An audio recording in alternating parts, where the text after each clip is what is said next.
लिया इश्क के जाम ने,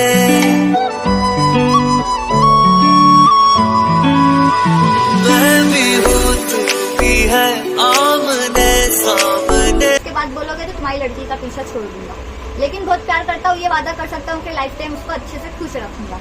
ऐसा बोले। अम्मी बोले ठीक है, ये मिलना नहीं करना। क्योंकि मेरा एक थिंकिंग था कि मैं चाहे किससे भी शादी करूँ, बस उसको बहुत अच्छे से रखूंगा, खुश रखूंगा, घुमाऊंगा, फिराऊंगा, खिलाऊंगा, पिलाऊंगा, जो चीज मैं चाहता था वैसे। तो मेरे अम्मी बोले ठीक है, मैं इसके बाप से बात करके बताती हूँ। दूसरे दिन मेरे अम्मी ने अब्बा को बोल दिए।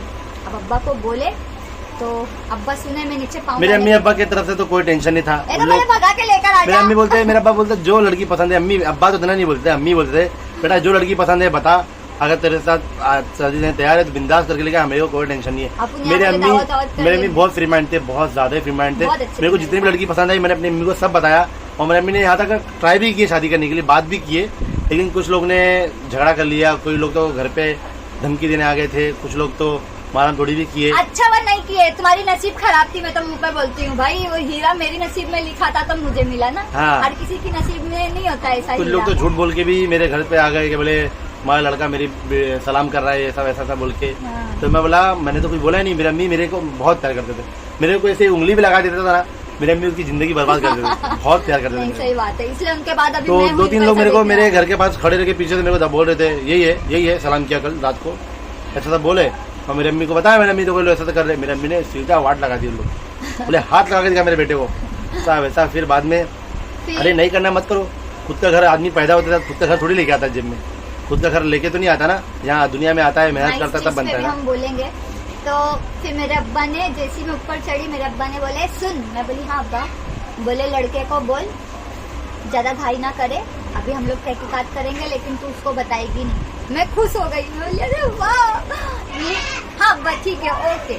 इन्होंने मेरे से बहुत माफी मांगे थे, बोले सॉरी वो सब मैंने ऐसा बोला था, और मैंने ऐसे ही मस्ती में बोला था, तो तुम बहुत प्यारी हो, बहुत अच्छी हो, तुम ही से शादी करूंगा नहीं तो मैं मर जाऊंगा बोले तुम्हारे बिना। मैं बोली नहीं ऐसा नहीं करना, अगर मैं नहीं मिली तो कोई गाँव वाली लड़की से शादी कर लो, अपनी जिंदगी देखो, अपनी फैमिली के लिए लेकर आना बहू, ताकि घर परिवार देखे, तुमको भी देखे। जिंदगी खत्म नहीं होती, किसी के रहते नहीं रहते में। तो मैंने इनको ऐसा समझाई वमझाई की, पर ये बोले नहीं करूंगा तो अब तुमसे करूंगा, अब तो जिद समझ लो मेरी, अब तो तुम ही चाहिए मेरे को, तो चाहिए बोले कैसा भी करके। मैंने मेरे अब्बा ने बोले कुछ दिन बाद मेरे अम्मी अब्बा यहाँ पे तहकीकात करने आए, तो मालूम पड़ा लड़का ऐसा नहीं है, रात को 9 बजे के बाद घर से बाहर नहीं निकलता, काम पे से आता है सीधा घर में 7:30 बजे, आधा घंटा बाहर दोस्त लोग के साथ रहता है, माँ बोलती है उठ तो उठता है, बैठ बोलती है तो बैठता है, पूरा घर संभालता है, सब काम वाम करता है, सब आता है। और ग्लोबल मॉल में 3 साल से जॉब करता है, सब बोले 8,000 7,500 सैलरी थी तुम्हारी, 7,500 बोले उसकी सैलरी है, पूरा पैसा घर में देता है, ना गुटखा खाता है, ना सिगरेट पीता है, ना दारू बीड़ी। जब मोहल्ले वाले लोगों से अब्बा को ये चीज पता चला, तब अब्बा को ये चीज समझ में आई कि कोई जानबूझ के कि हमारी शादी ना हो, कि हमारी शादी नहीं, कि कोई जानबूझ के चाहता था कि ये लड़की ये एरिया में ना आए।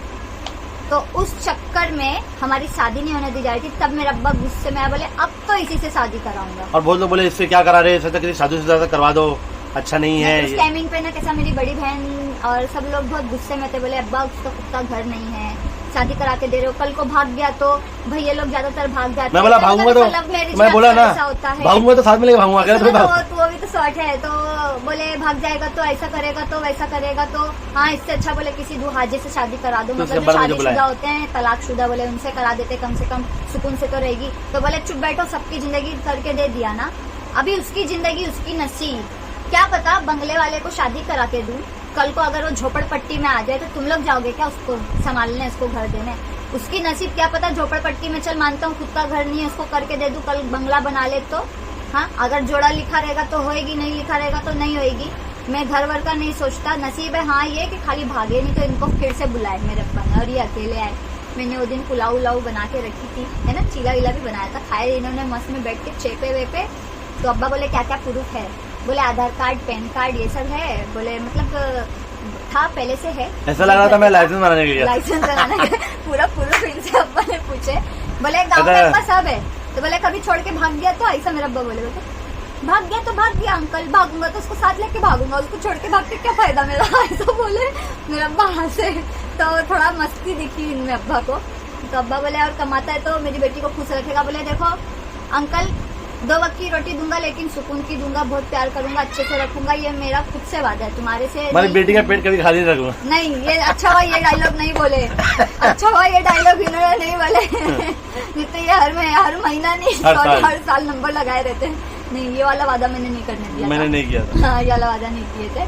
तो मेरे अब्बा राजी हो गए, घर में मेरे अब्बा ने सबको राजी कर दिए, सब राजी हो गए शादी के लिए। तो वहाँ से फिर हमारी शादी हुई फिक्स। अब प्रॉब्लम ये हो गई कि मेरे पापा उस टाइमिंग पे शेयर मार्केट में 3 लाख उसी वक्त हार गए जगह पे। वो पूरा मार्केट डाउन हुआ और नेट चला गया मेरे अब्बा का। तो मेरे अब्बा को बहुत टेंशन हो गई, शादी कैसे कराऊंगा, अब क्या करूंगा क्या नहीं। तो मैंने बोला मुझे कुछ नहीं चाहिए। पहली चीज, मेरे अम्मी अब्बा मेरे लिए राजी हो गए, मेरी पसंद के लड़के से शादी करा रहे, मेरे लिए वही बहुत बड़ी बात है। तो अब्बा बोले तुझे कुछ चाहिए ही है वो। मैंने बोला मुझे कुछ भी नहीं चाहिए। उस वक्त इनके हाथ में भी पैसा नहीं था, बहुत कम पैसा था, 20-30 हज़ार रुपये इन्होंने जमा किए थे, 10 हज़ार मेरी सास ने दिए किए थे। तो समझ लो 40-50 हज़ार में इन्होंने मेरे को बेवकूफ बनाया। और इन्होंने भी बनाई मेरे को 1 लाख रुपए, 1 लाख रुपए 1 लाख बहुत 60,000 रुपए, 60,000 नहीं 1 लाख में बेटा। मेरे पूरे घर पूरे खानदान वाले आए थे, 200 लोग आए थे, तुम्हारे 30 थे खाली, समझे? जितना तुम बुलाए उतने आएंगे ना। तो इसीलिए मेरे अब्बा ने खुद के ज्यादा बुलाए थे, इसलिए तुम्हारे वाले कम बुलाए। तो ऐसे सबके यहाँ पे यही चीज होता है मेन, ठीक है? दूल्हे वाले कम ही आते हैं, ज्यादा नहीं आना चाहिए, अच्छा नहीं होता ज्यादा, लड़की के घर का खाना ज्यादा अच्छा नहीं होता। तो इनके वाले इतने बुलाए। तो हम लोग की शादी फिक्स हुई। तो इन्होंने मुझसे पूछे तुमको कुछ चाहिए, तुम्हारे भी सपने होंगे घाघरा सरारा पहनूं। हाँ, मेरा भी सपना था। बहुत से लोग बोलते हैं ना, मैं बोलती हूँ मेरी ख्वाहिश अधूरी रह गई। वो सरारा पहनो, करो, ऐसे से तैयार हो, ऐसे फोटो खिंचाओ। तो उस वक्त अब्बा के पास भी पैसा नहीं था, इनके पास भी नहीं, तो हम दोनों ने एडजस्ट करके ले लिया था, पूछ के करके। तो मैंने अब्बा को बोला किसी चीज़ की टेंशन मत लो, कुछ दोगे नहीं तो भी चलेगा। तो ना मैंने कबर्ड, पलंग, फ्रिज, ये किसी चीज़ की डिमांड नहीं करी। हाँ, मेरी हन्ना आपा थी, उसकी फ्रिज थी, न्यू ली थी उसने, तो वो उसने मुझे गिफ्ट कर दी। मेरी बड़ी बहन ने मुझको गिफ्ट किया, मंगलसूत्र वगैरह सब ने मिलके मतलब कुछ ना कुछ दिया। खानदान वालों ने, किसी ने गैस लाया, टोप, बर्तन, ये वो। तो आज बोलते आप लोग जो मेरा गैस इतना गंदा दिखता है साफ कर, तो 1-1.5 साल वो ऊपर माले पे पड़ा रहा इनके यहाँ पे, तो उस पर जंग लग गई और जंग निकलती नहीं है, जो खराब हो जाता है, मतलब रुक जाता है चूहे वूहे उसकी वजह से। तो इसलिए वो चीज़ें मेरी वैसी दिखती हैं। तो हमारी फाइनली शादी नज़दीक आई। ये बहुत टेंशन लेते थे कभी कभार ट्रेन में बैठे बैठे कि यार तुमको कुछ दे नहीं पा रहा हूँ, अच्छा नहीं लग रहा, पूछ जाऊँ, करूँ, ऐसे सा मन हो रहा। मेरी कैसी फालतू बात करते हो, पूरी लाइफ पड़ी है। अगर तुम्हारी हैसियत रहे नहीं रहे, जिंदगी में प्यार करते रहोगे, हाथ में अगर 2 पैसा रहेगा, चाहोगे मेरे लिए कुछ बना के मुझको देना करना, तो तब दे देना, इतना सोचने की जरूरत नहीं है। 2,786 रुपया लेकिन इनके ऊपर मेरा उधार है, वो मुझे पूरा चाहिए, क्योंकि वो मेरी मेहर की रकम इन्होंने लिए थे जरूरत पे, मैंने दे दी थी, वो मैं नहीं छोड़ूंगी, वो मुझे चाहिए, ठीक है? वो मेरा हक है, वो मैं नहीं छोड़ने आया, तो दे देना। तो फिर हम लोग की हल्दी नज़दीक आई। ये बोले तुम्हारे लिए कपड़ा क्या लूँ, ये वो। मैंने बोला जो आपको पसंद हो वो लो। तो मेरी ननन, मेरे सास, अम्मी और ये तीनों लोग गए मेरे लिए टमाटर कलर का मस्त, आप लोगों ने देखो मेरा शादी का जोड़ा, वो लिए।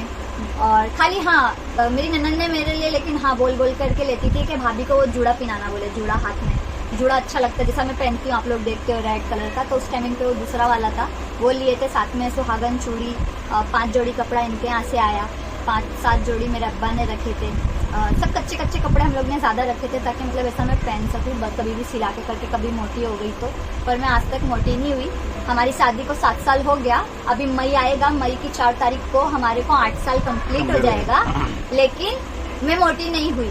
और जो लोग बोलते हैं कि ख्वाहिश, मेरी मेहंदी एक्चुअली खराब हो गई थी शादी की। एक्चुअली कोई मेहंदी लगाने वाला नहीं था, और मुझे नहीं पता था कि इनकी बहन को मेहंदी लगाना आता है, तो मैंने बोला नहीं।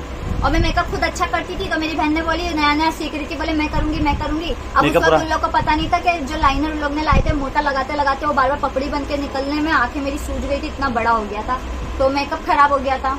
मेहंदी मेरी वही भांजी अफसा बदमाश, डीजे वाला आया मुझे नाचने जाने का, डीजे वाला आया मुझे नाचने का, पीछे कमी नहीं, पूरा चौकड़ी बना के मैं इतना रोई, जाके मैंने पूरी मेहंदी गुस्से में धो दी कि मेरी शादी की मेहंदी लोग खराब कर दिए बोल के। मैं इतना रोई बाथरूम में, अम्मी देखे, अम्मी बोले जान दे, छोड़ मत धो पागल, बोले कल शादी है, बोले रंग नहीं आएगा, लोग क्या बोलेंगे, ऐसा वैसा। मैं बोली भाड़ में गया, मैं बोली सब मेरे को नहीं चाहिए मेहंदी, जाके घिस रही हूँ बैठ के साबुन से, इससे उससे, रोते रात को सो तो गई। सुबह शादी का दिन, और हम लोग की दिन में शादी हुई थी, गर्मी का टाइमिंग था बोल के।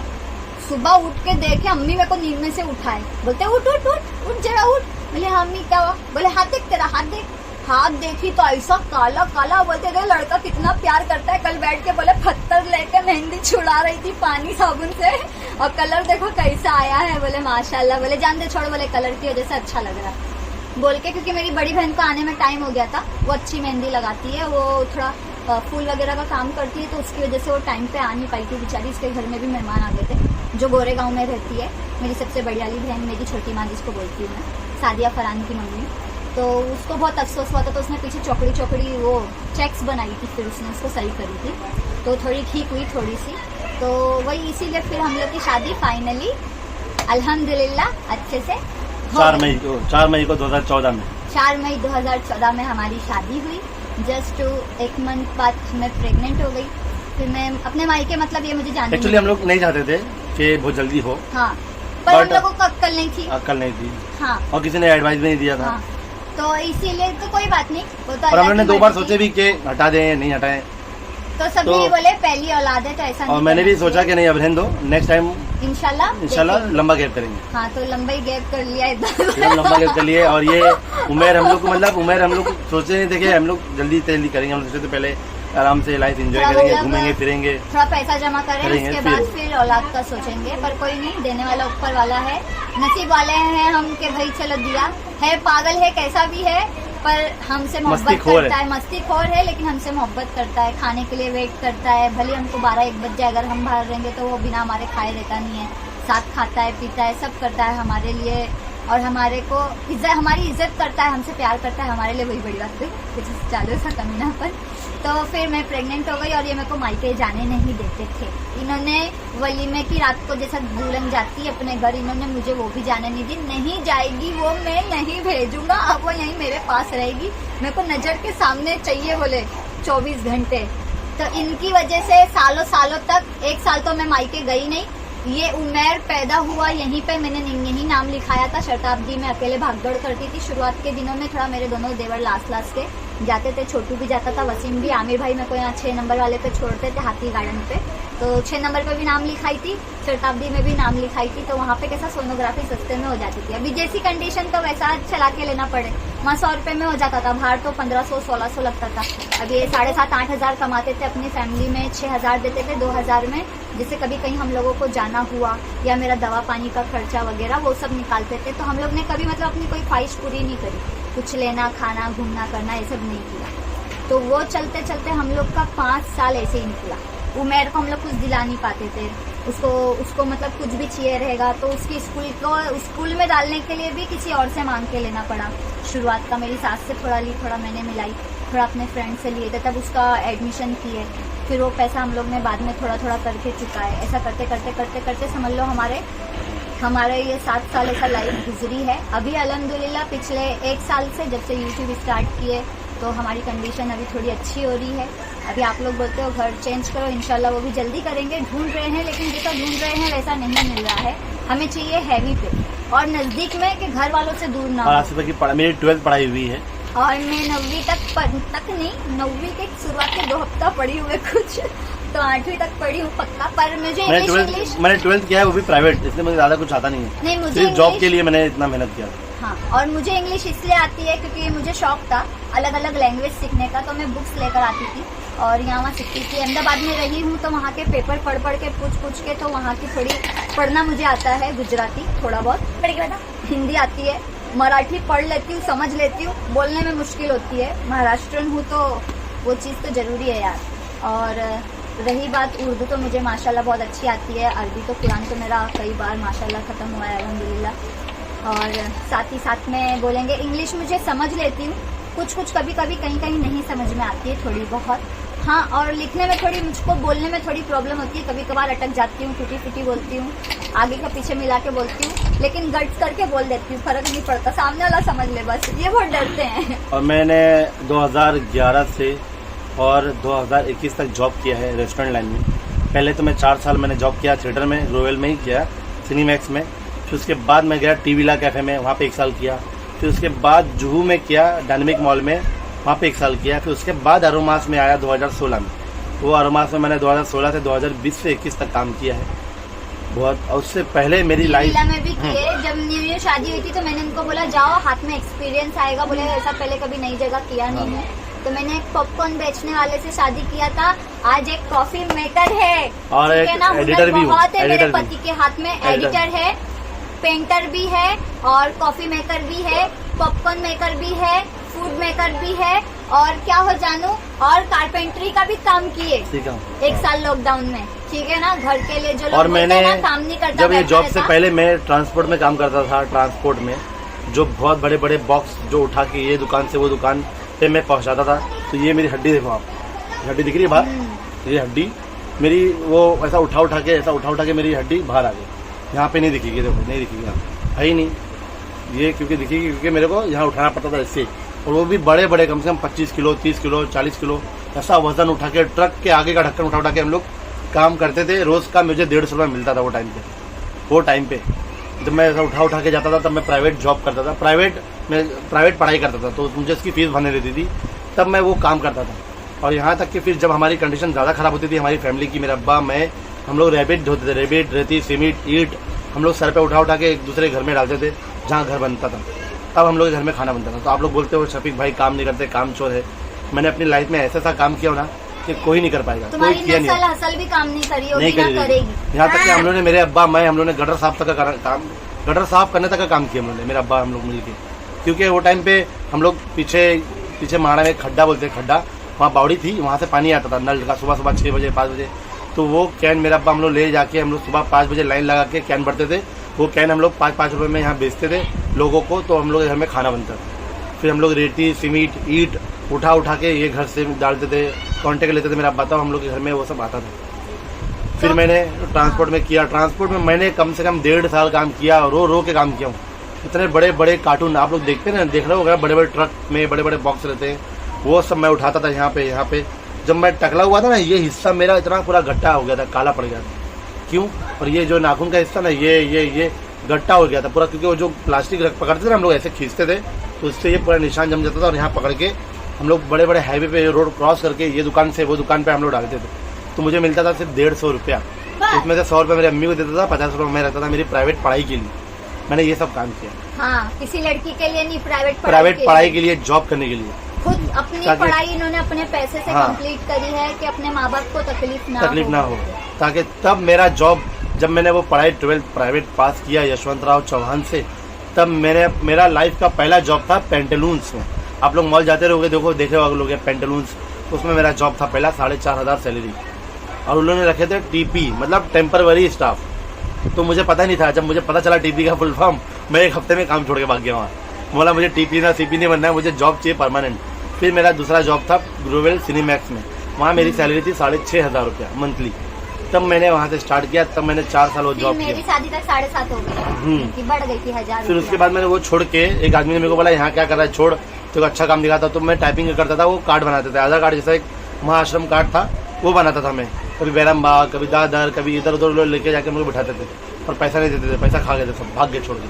फिर वापस से मैं वहीं लग गया सिनेमैक्स में। तो मैंने ऐसे अपनी लाइफ के इससे डेंजर काम किए हैं। तो मैंने बहुत नसीब वाली हूँ कि इतने मेहनती आदमी से मैंने शादी की है, मैं बहुत खुशनसीब हूँ। तो अब जाके मैं जब से यूट्यूब, लॉकडाउन से मैं थोड़ा बैठा हूँ, लॉकडाउन से भी नहीं बैठा हूँ, उसमें भी फर्नीचर का काम किया, कारपेंटर का। मेरे को 350 रुपये मिलता था, सुबह जाता था 9 बजे, रात को आता था 9 बजे, 10:30 बजे आते थे, 9 बजे निकलता था, 10 बजे पहुंच जाता था। तो मुझे मिलता था 350 से 400 रुपये मिलता था पर डे। वो भी पर डे नहीं मिलता था, वो हफ्ते में मिलता था।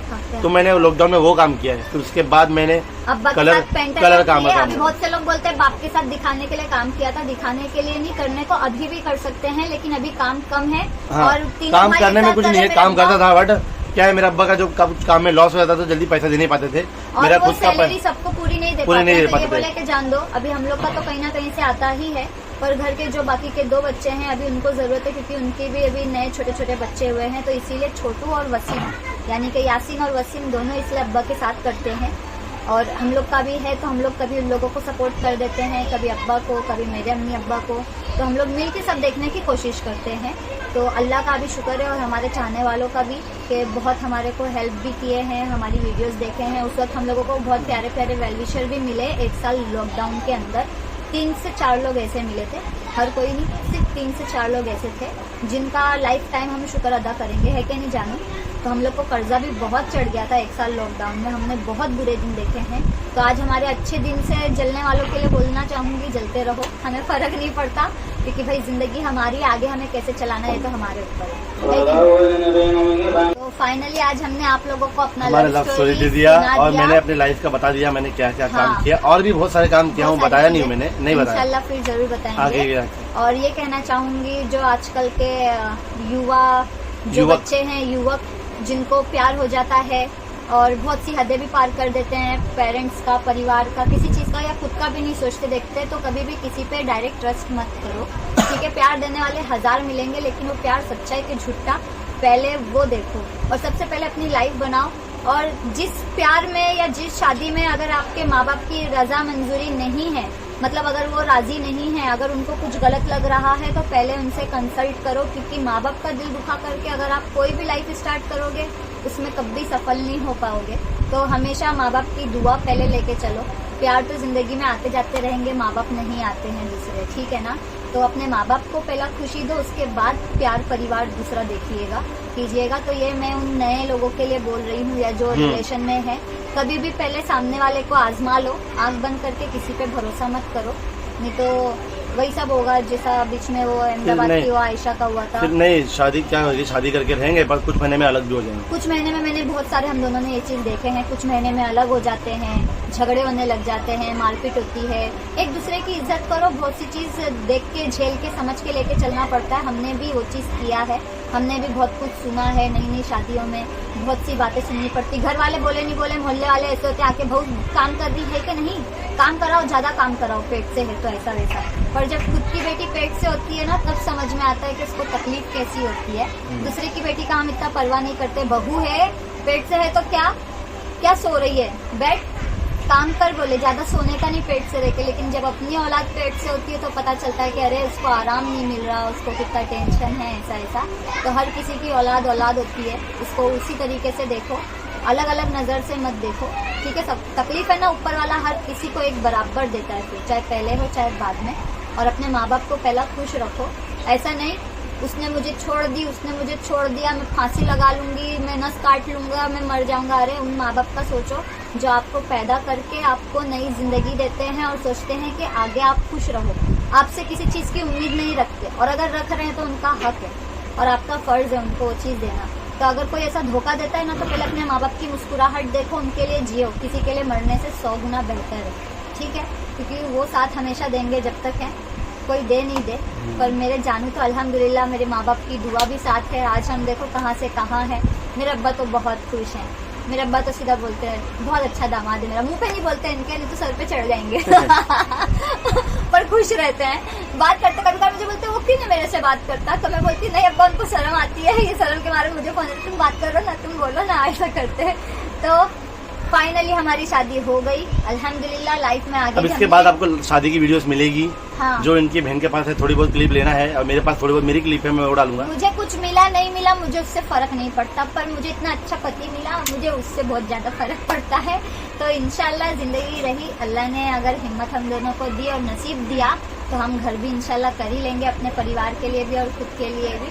तो आप लोग यूं ही दुआएं अपनी बनाए रखिए, अपना प्यार देते रहें, और साथ ही साथ बहुत सारा सपोर्ट दीजिएगा अपना, भूलिएगा नहीं। और ये वीडियो को ज्यादा से ज्यादा शेयर करो, ताकि लोगों को कुछ मैसेज भी मिले, अच्छे मैसेज मिले। वैसे अगर देखा जाए हमारी लव स्टोरी ना पूरी फुल फिल्मी रही है। इंशाल्लाह आगे हम जाकर के थोड़ा आगे बढ़ेंगे ना, हाथ में थोड़े पैसे आएंगे ना, तो इसको एक स्टोरी टाइप बनाएंगे, कैमरामैन को साथ रख के स्टोरी टाइप बनाएंगे अपनी लव लाइफ। उसमें थोड़ा चटपटा मसाला भी डालेंगे ताकि थोड़ा और मजा आए, है कि नहीं। रियलिटी क्योंकि हम लोग की रही है फिल्मी टाइप, वैसा हमने जिया है। लेकिन इतने सालों में हमारा 2.5 साल की फ्रेंडशिप, उसी बीच 3 महीने का प्यार समझ लो, पर हम कभी अकेले में मिले नहीं, कहीं घूमे नहीं, कभी हमने कुछ ऐसा गलत नहीं किया, क्योंकि ये मुझे बहुत अच्छे से जानते थे। ये एक बार करीब आने की कोशिश की थी तो लाफा मार दी थी इनको मैंने बोला ये सब फालतू की हरकत मेरे साथ करने का सोचना नहीं, मैं मेरे बाप की बेटी हूँ, याद रखना, बहुत मारूंगी, ऐसा वैसा। तो ये हंसने लगे, बोले ठीक है, समझदार थे। उसके बाद कभी ऐसा कुछ करने की कोशिश नहीं की, समझ गए, नहीं बोले इसको नहीं पसंद, ये वैसी टाइप की नहीं है बिल्कुल भी, है कि नहीं जानू। तो सब बहुत अच्छे से रहा। मुझे बहुत खुशी है कि मेरे माँ बाप इतने अच्छे हैं, मुझे इतनी अच्छी चीजें सिखाई, मुझे इतना ब्रेव बनाया। मैं इसलिए बोलती हूँ कि मैं मेरे बाप की शेरनी हूँ, मेरी वजह से ये नाम भी मशहूर हुआ है। कितना सब अभी सोचते हैं, तो ऐसा बनते नहीं है। एक बाप अपनी बेटी को खुद एक शेर बनाता है, तो मेरे अब्बा ने मुझे शेर बनाए हैं, क्योंकि मैं बहुत खुश हूँ इस मामले को लेके कि कैसा जिएगी दुनिया में। पहले माँ बाप पे भरोसा रखो, अगर हम पे भरोसा है तो हर कोई भी चीज को पहले हमें बताओ। अगर हमें वो चीज सही लगेगी, हम तुम्हारे भले के लिए वो चीज कर देंगे। अगर हमें वो गलत लगेगी तो हम तुम्हारे भले के लिए उस चीज पे तुम्हें समझाएंगे कि देख ये चीज ऐसी है वैसी है, मत कर, जिंदगी खराब हो जाएगी। अगर उसके बाद भी तुम ज्यादा जिद करोगे तो कुएं में हम धक्का देके छोड़ देंगे कि फिर खुद ही निकलने की कोशिश करो। तो वो बात मेरे अब्बा की आज तक हम लोगों के ध्यान में है, इसलिए हम चारों बहनें मेरे अब्बा से कोई चीज नहीं छुपाते, अब्बा से अम्मी से कोई चीज नहीं, और हर चीज शेयर करते हैं। दोस्त जैसे वो जो चीज अम्मी से शेयर नहीं कर सकते वो अब्बा से शेयर करते हैं। पढ़े लिखे मेरे अब्बा 11th उस टाइमिंग के पढ़े हुए हैं, पता नहीं कौन से जमाने के, बहुत पुराने जमाने के मेरे अब्बा। अब्बा सुनेंगे बोलेंगे हालांकि मैं कितना पुराने जमाने का हूँ, मतलब 1975 में शायद मेरे अब्बा की पढ़ाई खत्म हुई थी, 60 में शायद, 60 में 60 में 65 में मेरे अब्बा की पढ़ाई शायद खत्म हुई थी। मेरे अब्बा की भी लव स्टोरी बहुत हाई फाई रही है मेरे अम्मी के साथ की, काली गोरी का फर्क वाला रहा है शॉर्ट। दादी को पसंद नहीं थी अम्मी, क्योंकि मेरी दादी एकदम गोरी खूबसूरत थी, एकदम बोले काली बहू नहीं लाऊंगी, चाहिए तो गोरी चाहिए, क्योंकि बेटा मेरा गोरा चिट्टा है। पर मेरे अब्बा ने लव मैरिज की है, लव नहीं अरेंजिस थी, पर मेरे अब्बा की तरफ से लव थी, अम्मी की तरफ से अरेंज रही है। तो ऐसा रिश्ता रहा है मेरे परिवार में, तो हमने भी देख के कुछ अच्छी चीजें सीखी है। बड़ा अच्छा लगा आप लोगों से शेयर करके। कैसा लगा आप लोग बताना जरूर, और ज्यादा से ज्यादा प्लीज शेयर करना, और ये वीडियो को वायरल करो, वायरल शादी करो, लाखों व्यू डालो, लाखों व्यू ये वीडियो इंशाल्लाह। आमीन। चलो फिर दुआ में याद रखना, लाइक कमेंट शेयर सब्सक्राइब करते रहना, और अपना प्यार यूं बनाए रखिएगा। तो अल्लाह हाफिज है, मिलना हमको वापिस है, च्युइंगम खाओ चबा के, यूट्यूब चलाओ दबा के। Love you all, keep supporting, thank you so much, keep follow, keep subscribe. कैसी लगी हमारी लव स्टोरी जरूर बताइएगा। एक मुलाकात में बात ही